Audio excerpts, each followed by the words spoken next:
days to temporarily lose my sight. The day you asked me to photograph the exhibition, Reflections on Life. Well, but it does make for the best anecdote. But remind me, how did it happen?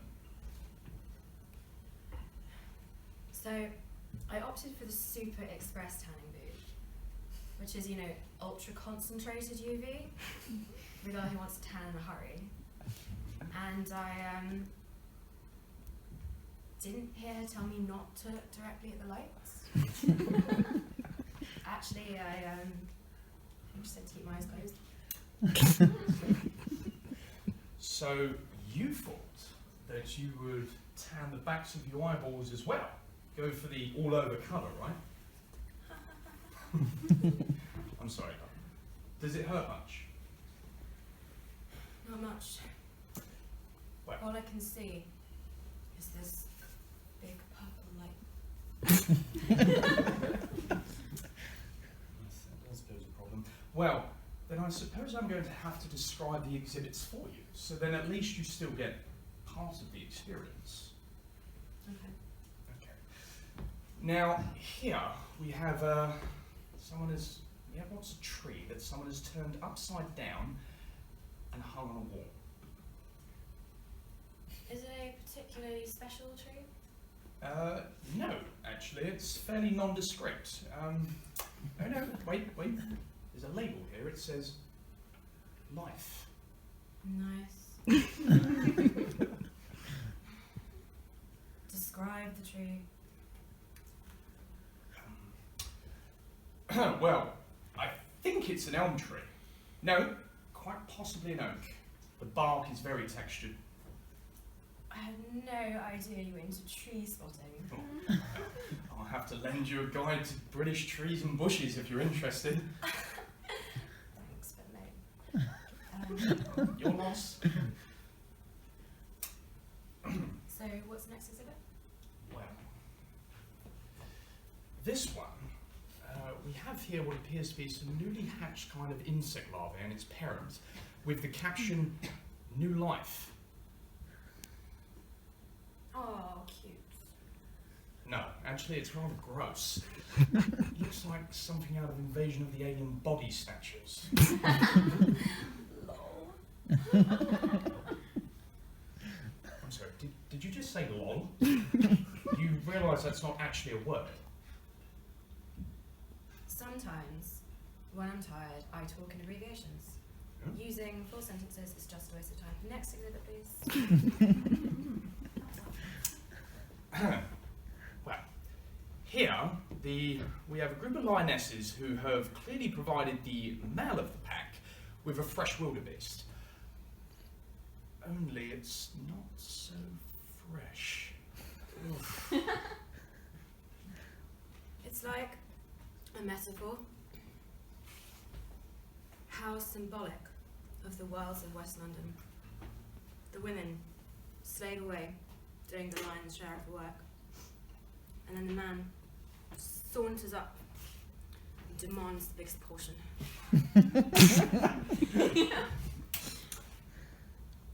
And since when do you do a lot of work?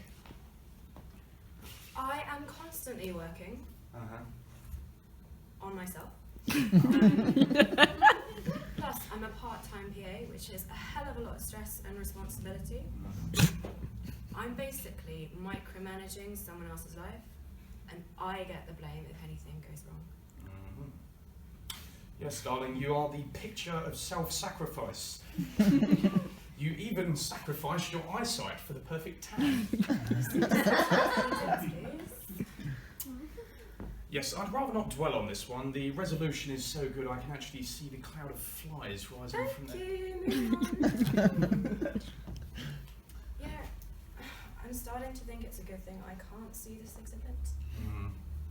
What happy chance I'm blind today. Mother of God. Explain? Well, it's just an old man masturbating. Not a live exhibit. Photo. Are you kidding getting anything out of this. Another life's trauma I'll no doubt have to work out in therapy. Should we go get ice cream? At least that I can enjoy without the power of sight. And I shall enjoy watching you eat it.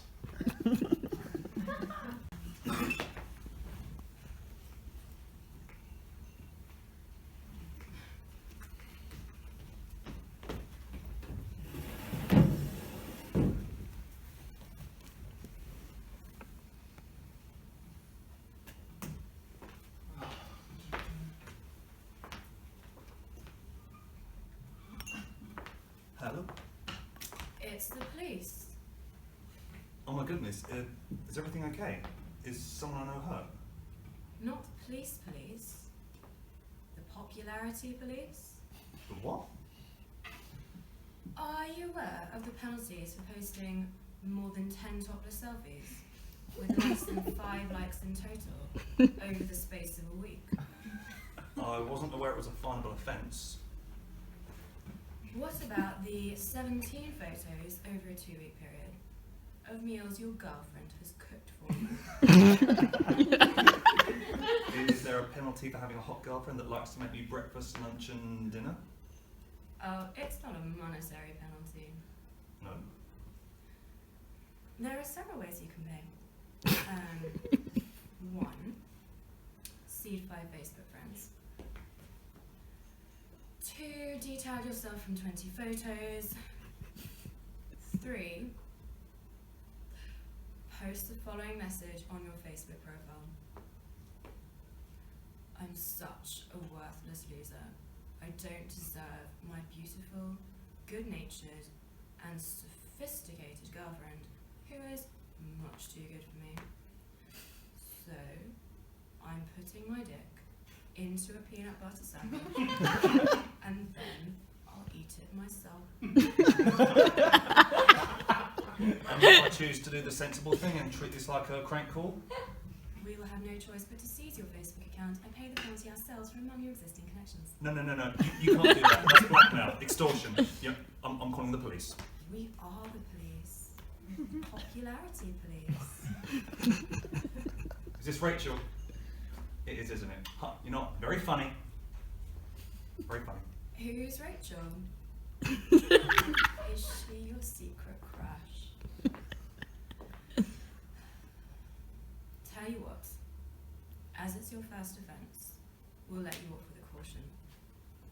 It'll be on your permanent internet record. And you are hereby prohibited from dumb and disorderly commenting, posting, or otherwise causing a public nuisance in a publicly visible forum. You have been warned. Who is it? Let me speak to them. Who's that? It's my mum. Oh, I have something to say to her too. Hello, whoever this is, I want to tell you not to bully my son. He's a sensitive boy, and he doesn't deserve this.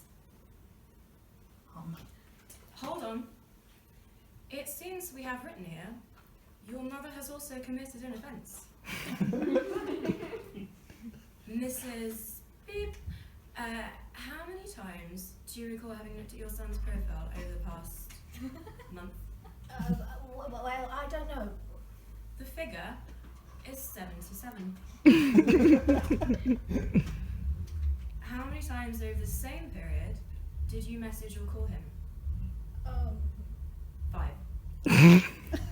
If you were anyone but his parent and legal guardian, this would probably be classed as stalking. So, we're going to let you off with a warning. What they say? They're going to let me off with a warning. I can hear you. We suggest that, in future, you think more carefully about the popularity of your actions. Further offences of this nature will not be so easily forgiven.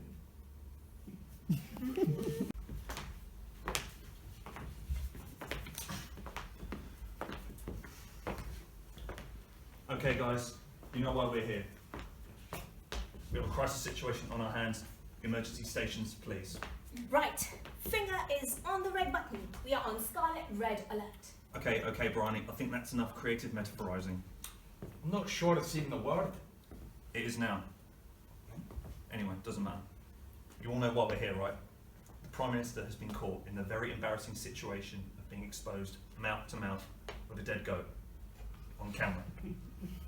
And that was 10, 20 years ago? It was while I was at university, alright?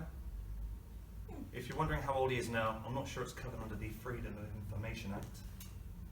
But possible inclination towards bestiality? I don't need to know. Well, obviously, I mean, we can't exactly have a Prime Minister who... Likes kissing goats? Okay, guys, maybe we can evoke some sympathy for the Prime Minister. Say, you know, instead of kissing the goat, he was giving it CPR. He saw the poor animal lying on the side of the road, and he just felt compelled to help the poor beast. So really, he was the hero of the situation. Mm-hmm. The steam arising from that crock of shite would be enough to heat a 4-bedroom house for a week. Okay, so maybe it wasn't a goat. The Prime Minister mistook it for a homeless man. A seemingly unconscious, very hairy man. In a mohawk coat. And in a seemingly admirable and humanitarian gesture, he leant over the seemingly unconscious man and tried to give him mouth to mouth.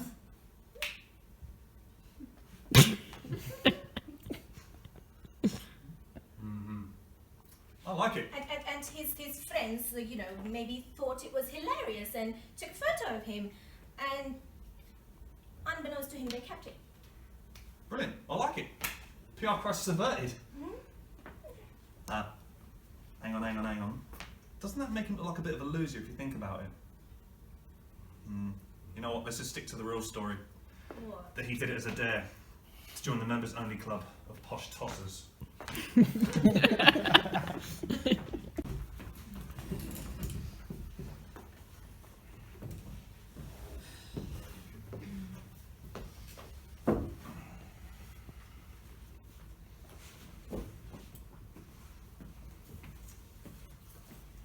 So, over the summer, I got a job in a restaurant. One that superficially seemed your average local Italian. I was saving up for a law degree, and this one had a reputation for giving out disproportionately generous tips. But there was some highly unusual goings on, obviously, and it gradually dawned on me that there was another operation being run alongside the one from the kitchen.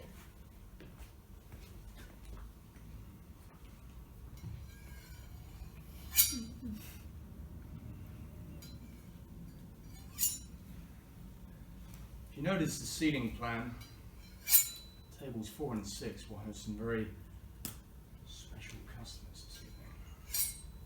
I need you to pay close attention to their orders. Special close attention to their orders. But above all, I need you to keep them happy. You do that for me?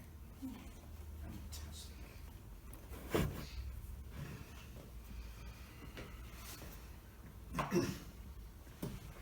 Good evening, waitress. I would like the Caesar salad. Also, I have a very special request. I would like the soup. Okay, which soup? We have the basil and tomato. I would like it done with very minimal fuss, a straightforward one-man job, for a little bit of finesse. Lastly, this is important, all the tools must be disposed of. Well, I'm not sure that's entirely necessary, sir. We are very tight on hygiene here. It seems inefficient. Wow, that's a 50. That's a generous tip. Thank you.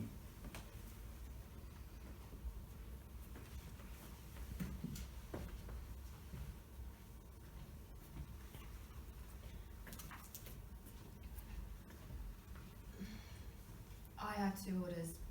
One is for me, and the other is for a friend. Sure. Fire away. I would like the spaghetti carbonara. And for my friend, I would like the steak Okay. with the steak. I have some specifications. It needs to be done fast, preferably with a knife, as that is simplest. I should specify it needs to be quick. Okay, madam. I will let the chef know your requirements. Very good. Take some for yourself. Gosh, another 50. Thank you, madam.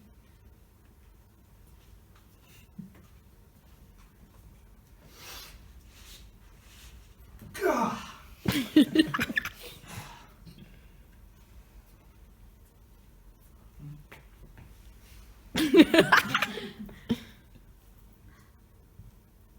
Oh.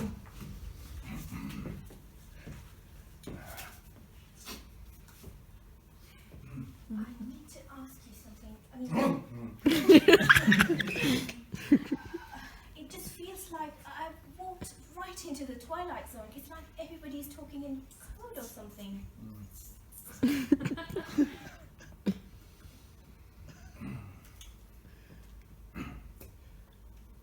The second order.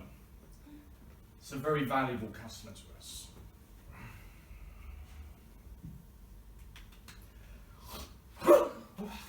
That's another 100. Has Christmas come early this year? Listen, is there something illegal going on here besides that? Beside what?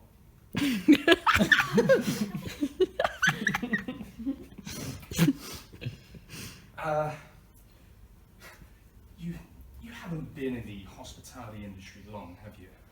So, let me explain something to you. A good waitress is polite, is well presented, but is seen and not heard.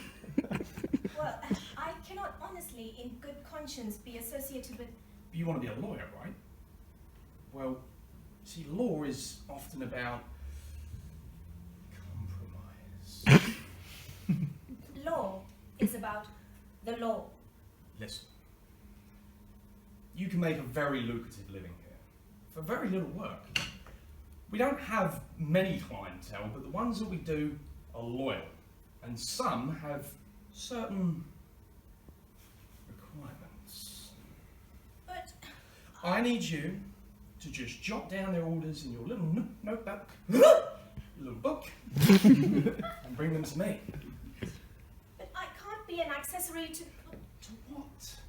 Well, I don't know exactly. Then what is the problem?